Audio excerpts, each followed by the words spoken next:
One of the things I'm always curious about when it comes to the WNBA All-Star game is where's the cut line, right? What's the profile of a WNBA All-Star? And I went looking for the answer. And I think I found a couple of metrics where you could pretty much define this year's All-Star class.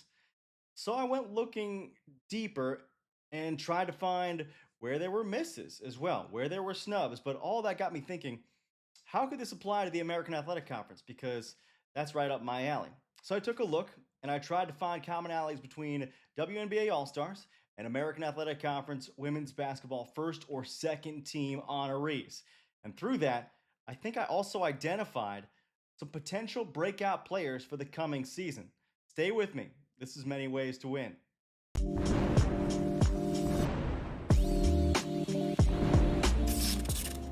So, what do this year's WNBA All Stars have in common with this year's first or second team American Athletic Conference All Conference honorees?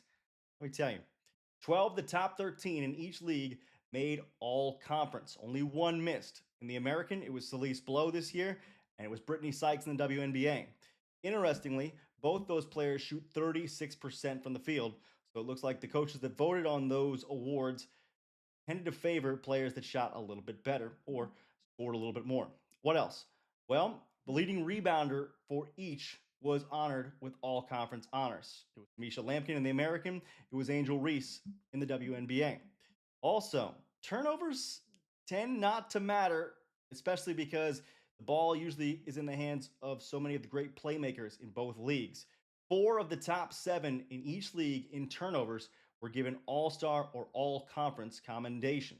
So think about those things next year whenever the all star voting comes up, but also when the all conference voting comes up for the American.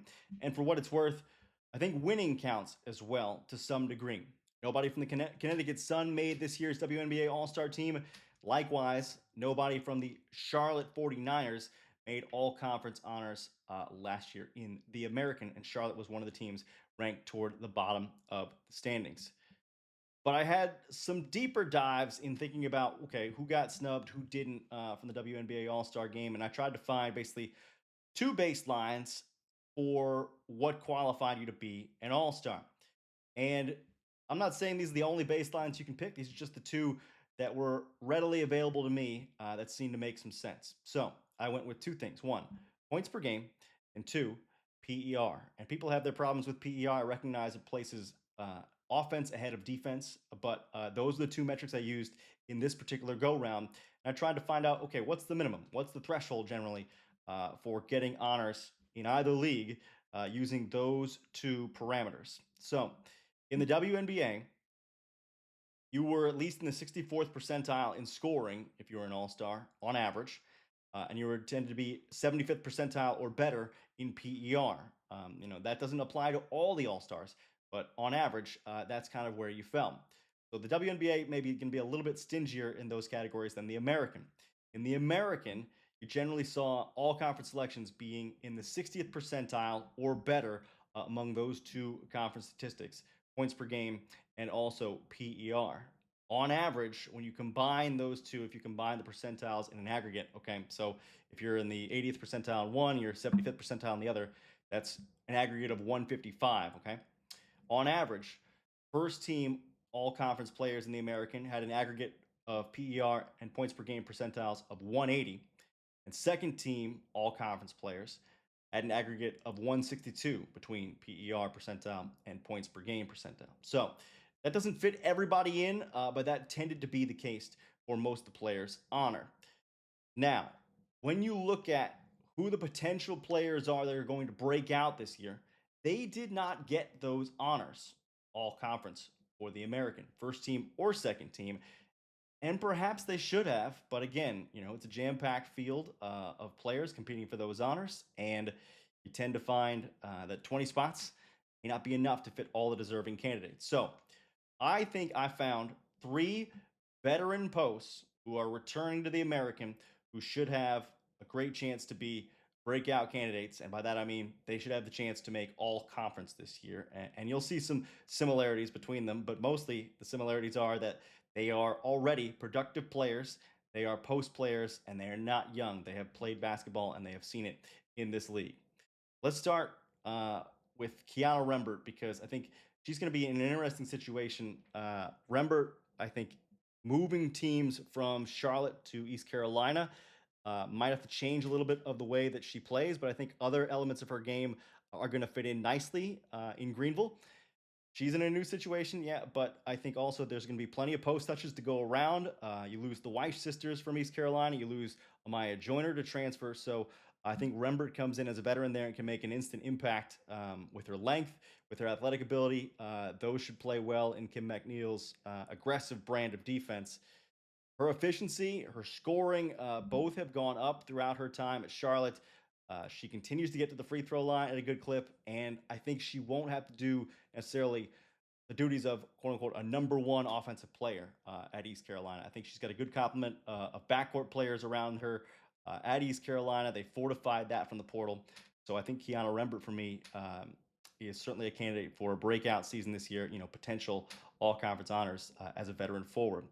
You go beyond Rembert, you find Amira Mabry, who 2 years ago was very impressive as a sophomore.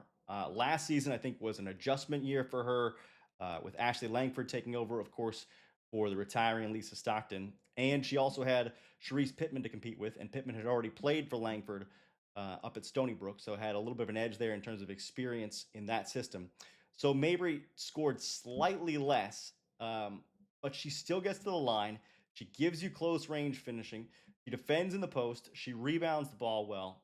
And I think she's going to be the go to option down low for Tulane this year. They did bring in Jordan Weaver from Queens in the portal.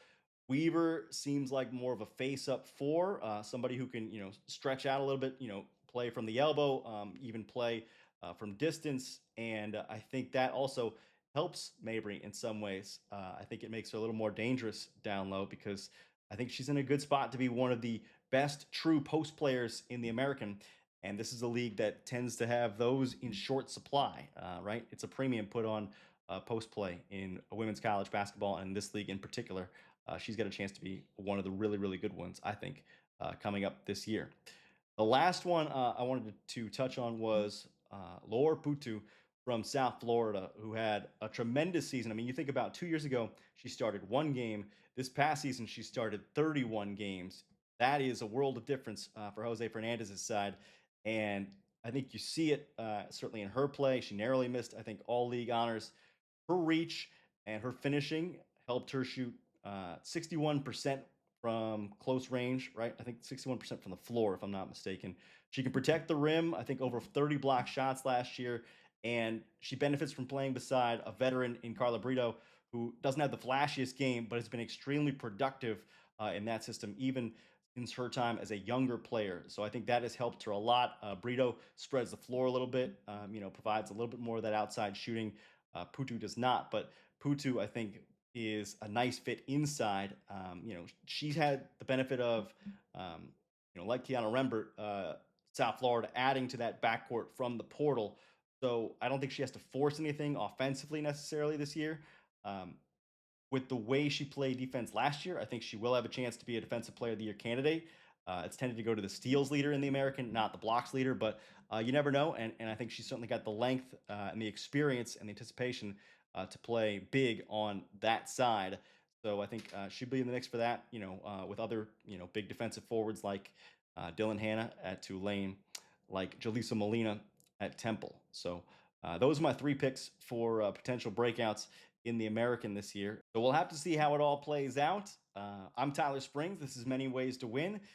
Be sure to keep giving us a follow and checking out our content on women's basketball in the American, the WNBA, and all things Memphis, Tennessee as well around the way. So we appreciate you tuning in.